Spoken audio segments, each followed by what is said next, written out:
You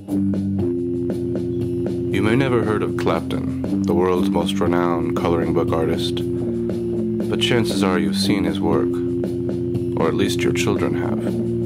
This is his story. So I chose the name Clapton because I was inspired by Bono of U2. So naturally, my first choice was to go with Cher's last name. As it turns out, Cher does not have a last name. Clapton was my second choice. And I'm a huge Layla fan. Clapton hired me as a assistant / illustrator. That way, in addition to assisting him, I would also color in his drawings to help him perfect his craft. And there was plenty of times when I did not do it correctly, and I heard about it. And he would throw things at me, or threaten to poison me, or actually poison me. In one instance, my girlfriend threatened to call the police. We've since broken up. I can work anywhere. I carry a pad and a pen with me wherever I go. And if that pen breaks, I have another pen. There's no excuse for me not to be ready. That way when inspiration hits me, I'm ready to hit back. I don't have a studio. I feel it's confining and restrictive. My canvas is the world. Except for the Northgate Target. They do not care to have me back there.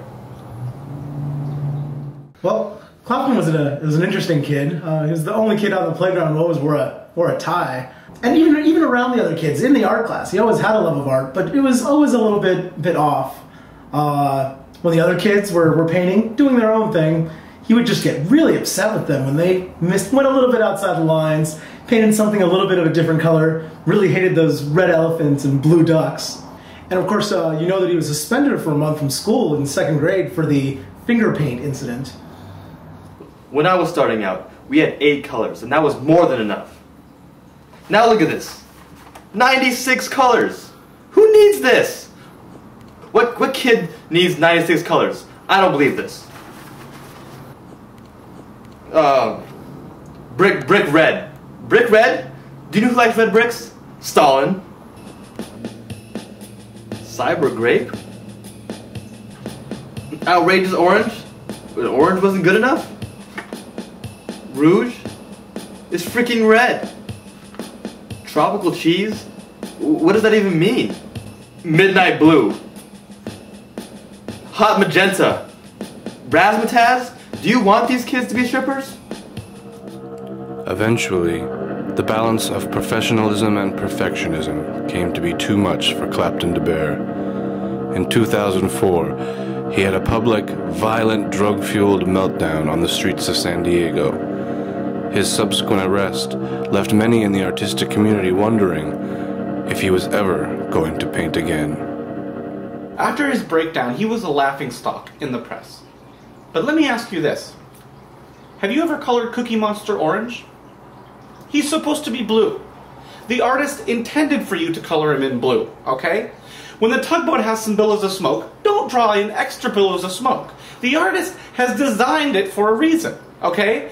You people are driving him crazy. You might as well have put the crystal meth in his pipe and lit it. And forced him to smoke it.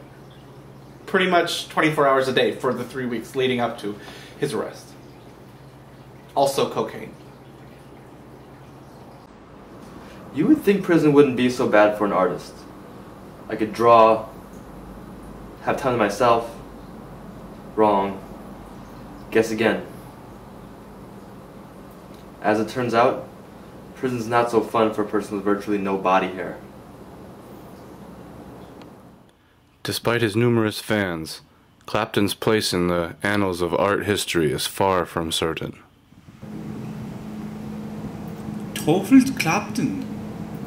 Eric Clapton? A pinster? I think that history will show that he really is one of the great masters. I think in the end people are going to look back and say that Clapton was to coloring book design what Muhammad Ali was to Parkinson's. I mean, had you ever heard of Parkinson's before Muhammad Ali? Nobody had heard of it.